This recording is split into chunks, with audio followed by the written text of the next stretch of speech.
My inspiration for this has been mostly Ruskin Bond stories. Yeah. And also there was a great hunter in South India, Kenneth Anderson. Not many people know of him in the northern part of the country like Jim Corbett is. So he wrote a lot of books where he used to mix up, his shikar tales with elements of paranormal and stuff like that. I don't know any police officer who is such a master storyteller as Mr. MA Ganapathy. His book Whispers in the Shadows, Paranormal Encounters of a Policeman, as the name suggests, is not only spooky but does describe hair-raising situations when you least expect them. A native of Coorg in Karnataka, Mr. Ganapathy, a 1986 batch IPS officer of Uttarakhand cadre, served as Director General of the state as well as DG of the Elite National Security Guards, NSG. Let's go straight to him for a discussion about his book and its paranormal connections. So, very warm welcome to Indian Masterminds. Thank you. I have got your book, Whispers in the Shadows. Yes. It's small book, but जिसे कहते हैं ना क्या छोटा पटाखा but बड़ा धमाका. It's really a very very captivating read. तो कितना टाइम लगा इसको आपको लिखने में? So first of all, I'm glad you liked it. आपको ये अच्छा लगा. So it took me a lot of time actually. In the sense, I've been thinking of these stories for a long time, but finally I got to pen them down mostly after my retirement because I had a lot of time to do nothing actually. So that was the time I got seriously into it and sort of completed the book as such. So it was always in the back of my mind for a long time, because all those places mentioned in the book are somewhere real. So, but then, when you write a book like this, you have to camouflage the locations, etc. So, to cut the long story short, it was long in conceiving, but short in sort of completion. Okay. So, I'm coming to that only. What percentage of the book is real and what percentage of these stories are imaginary or? So if I really answer that question, it will give the stories away and also the... No, I just asked about the percentage. Okay. There are snatches of reality in all these stories, both from my personal life as well as professional life. But the paranormal element is something which I've adopted from, various folklore and, every place in India has some kind of a mystery. So I've largely borrowed from those mysteries. So it's up to the reader's imagination to come to a conclusion whether it's real or unreal, or the stories are a mix of both real and unreal or totally real. So I'll leave that to the reader's imagination. You are again leaving it open. Yeah. So, but how different is the hero of the book, the main protagonist, Avinash, different from you? See, Avinash is actually a very sort of common name in India. It's the sort of average Indian. So you can say it's an average good cop who has experienced all this which I mentioned in the book. But largely, there are elements of truth from my life also in this, especially the professional life, especially the places I've served in and the policing challenges I've faced, etc. But I didn't want to present it as a memoir and stuff like that because that would be very boring. So we policemen sometimes have very exalted kind of sense of self-importance and we write memoirs which very few people read. So I thought, I should answer some of my creative urges and come up with something different. So as I mentioned in the beginning of the book, my inspiration for this has been mostly Ruskin Bond stories. Yeah. And also there was a great hunter in South India, Kenneth Anderson. Not many people know of him in the northern part of the country like Jim Corbett is.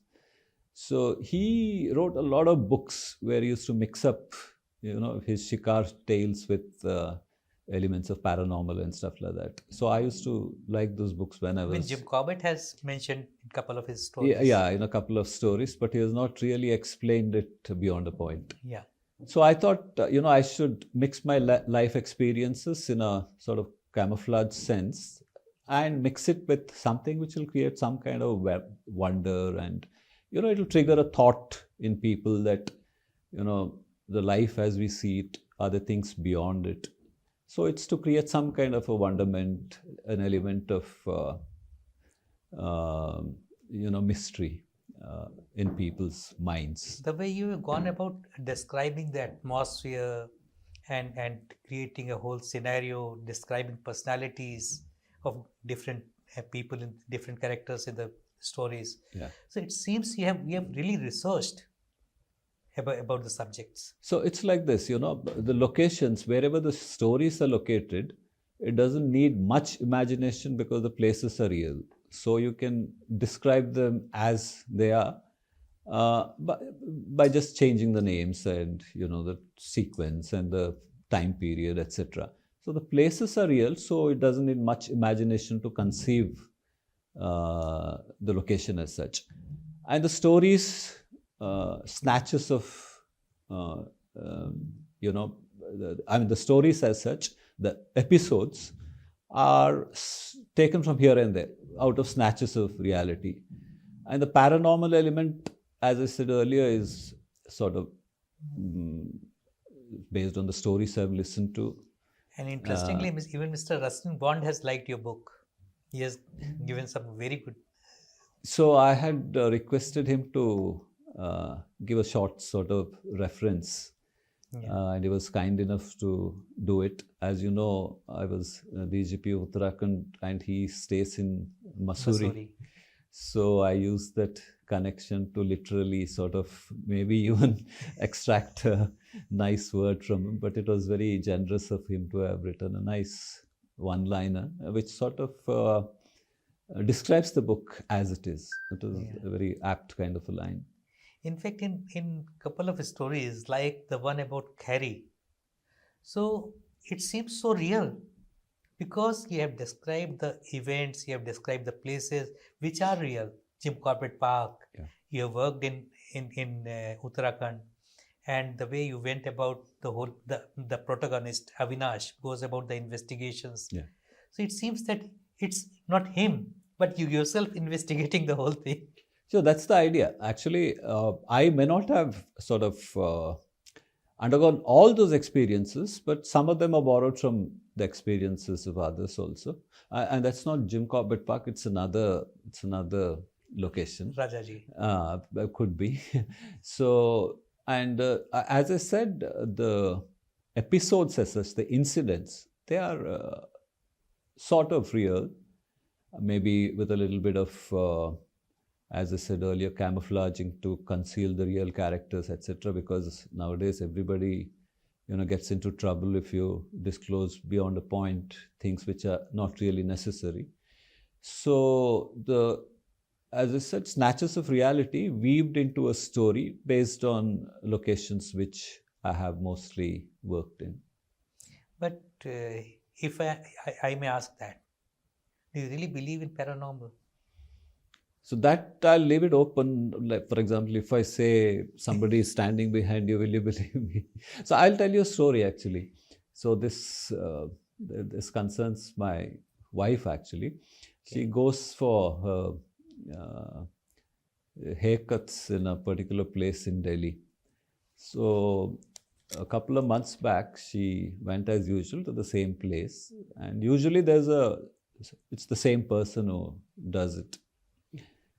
So she was just waiting and she saw the chap I think there's a mirror or something. He was there in the mirror standing back.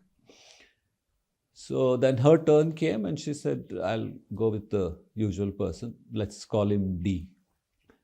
So the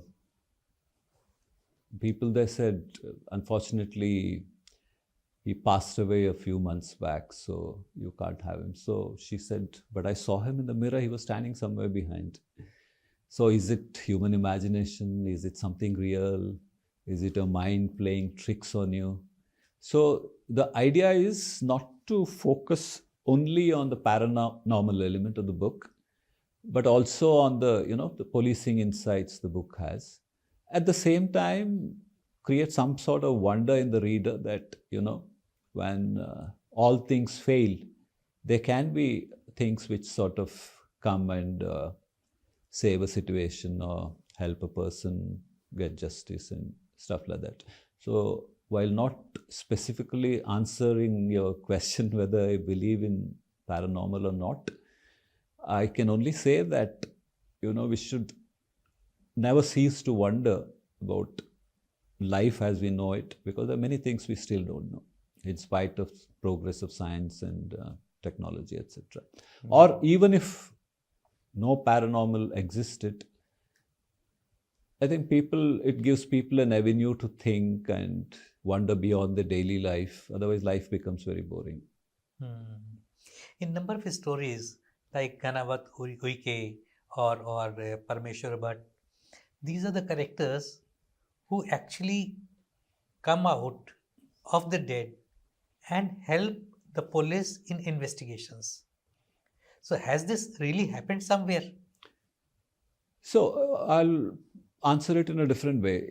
Quite often in a career, we find it, we struggle to crack cases, or even when we crack cases, we struggle to find the, evidence which is needed to launch a successful prosecution.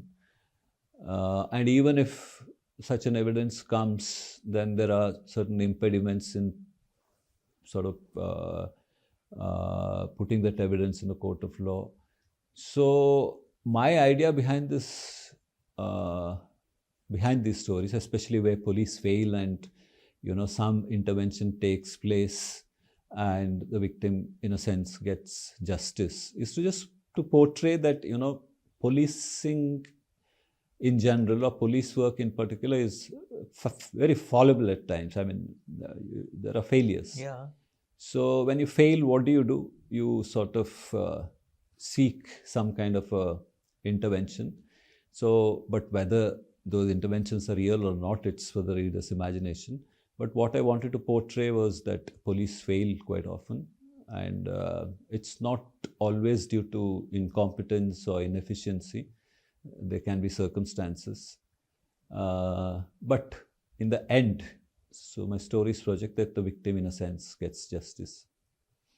Yeah, in the story about that village where a couple dies in mysterious circumstances.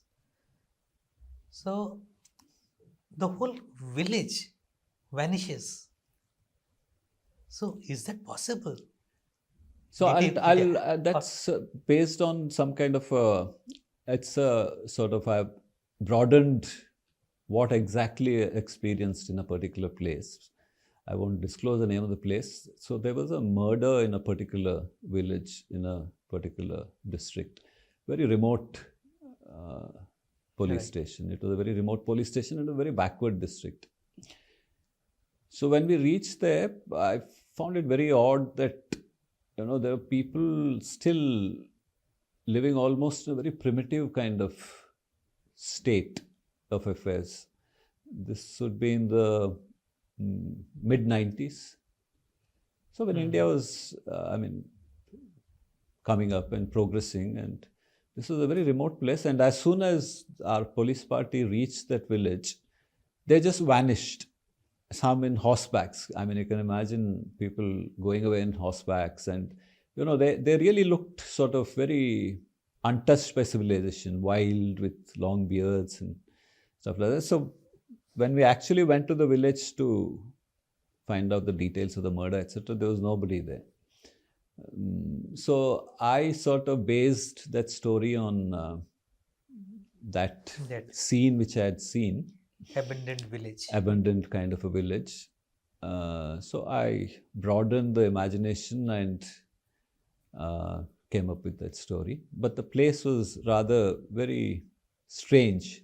because I worked in so many remote places, but never have I come across a place where people just disappeared as soon as they saw the police, and that too on horsebacks and stuff. I mean, in this age and time. So I thought one day I should narrate this in a sort of slightly different way. And let me also draw you something on different stories so that people get an idea of what the book is about. Yeah. Like about the Carrie story, which we just discussed. A young girl is raped by a temporary forest guard inside the forest, and which is infested by all kind of tigers, leopards, and elephants. And there is no trace, no evidence, and suddenly the justice dispensed in inexplicable ways. Yeah. So, did actually it happen like that, or it also has some? So I'll put it this way, there are so many cases like this throughout the country where very young girls assaulted. It comes in the media. Many of them do get prosecuted, do get justice. So it's based on that kind of running theme to sort of project to the police force itself that we have to be very sensitive when dealing with such cases. Sensitivity in such cases is extremely important. Having said that, the end described in this story is more of it's my opinion that they can't be just prosecuted and just sent to jail. Punishment for such crime should be far more severe. I mean, even death is not sufficient perhaps, especially when it comes to young minors, helpless. But was that case unresolved? It always remained unresolved. No, that I won't answer because it would have been resolved.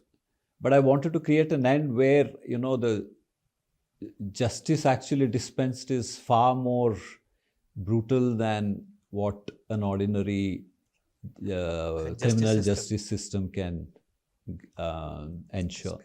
So it's basically to convey that message that, sometimes just life imprisonment or a plain death sentence for an extremely heinous crime sort of looks pedestrian, and you sort of need that kind of intervention where the offender meets with a very gory kind of death. So that was the idea which is conveyed in that story. Yeah. And in the story, A Walk in the Park. So things are actually very real till the end. And the end is suddenly so confounding, so surprising. So what actually happened? Can you shed some light? Was it a real So that's case? again a broad theme. When you investigate powerful people, you face many challenges. And sometimes even the criminal justice system is loaded in favor of, people who can afford resources, influence, etc. Not always the case, but in some cases. So what I've portrayed in this story is when such a thing happens, there can be this kind of an intervention. So it's again a broad theme, although there are specific cases which I have done, which I don't want to really elucidate because that will be unethical. I mean, I'm very clear that whatever I've done professionally, I should not really disclose it to a broader audience because I've been part of the system and it's my duty not to convey my, secrets or, official work, but at the same time convey it in a different medium. So I've used my creative imagination to make a story out of real incidents, but with an ending which is slightly different from normal. Yeah. Did you ever meet a person like Ganapathy? Oh yes, yes. He's a real character, but he's a real character. But His name obviously is No. not this. But the end is right. The end is right. I mean, how he died and stuff like that, that's true.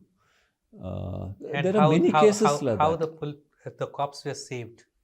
That I'll again leave it to your The reader's imagination. But largely, you know, the sequence and the storyline is in line with what happens even now in many places. But every now and then, Yeah. we see some ambushes, Yeah. whether in Bastar or Sukuma or even yesterday, Jhiram Ghati, everywhere. Yes.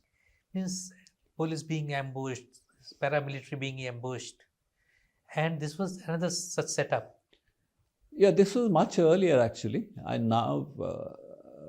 You don't have to specify the place or Yeah. time frame, Yeah. but yeah, This was much earlier. You can say it's in the 90s when the Naxal problem actually started. and it was very strong. Yeah, it The was. Naxal force. Some of the states it was quite severe those days also, but the problem actually sort of reached its peak in the late 2000s, early 2010, 11, 12. That was a peak of Naxal problem all over India. So you have many stories like this. So this story which I've mentioned here, as I said, that time it was not that severe, especially where I was a superintendent of police. Subsequently, it became far more severe. So one more message I wanted to convey through that story was that, you know, sometimes you have to take steps which are should be very systematic, very efficient, very professional to curb the problem, nip the problem in its bud. So that's the responsibility of every police officer. If you don't do that, it goes, you know, out of control. So that story basically conveys like what are the steps which were taken, and I'm glad to say that that place is completely free of Naxal problem, and it never sort of went out of control during any time, even subsequently, and now it's completely free of the problem. So you have started the book. वो आपने अपने बचपन की एक कहानी describe की है. It's again very a mystery. Still means the readers will always remain confounded what the real thing was. अभी आप रिटायरमेंट के बाद वापस अपने गांव रहने गए हैं. Have you ever experienced such a thing again in life? See, I come from a very small village, as I said, in the Western Ghats. So we have a lot of belief systems there. And many people strongly believe in the existence of the paranormal and stuff like that. It's quite common, especially those days. Much of India lost its, you know, belief in paranormal after electricity became a, you know, electricity reached the villages. Reached villages. So, but those belief systems are still there, you know. Every village has a sacred grove where there's a presiding deity. So he looks after the village. All these beliefs are still there. So that's, you know, there is a strong system of belief there from which I borrowed these stories from. So those villages, those setups, those locations, they are real. And whether I believe in them or not is another question, again, that I'll leave it to the reader's imagination. But they're very interesting if you go there and experience it. So last question. Yeah. You have dedicated this book to honest policemen. So why is it? Are they the rarest species or you wanted to...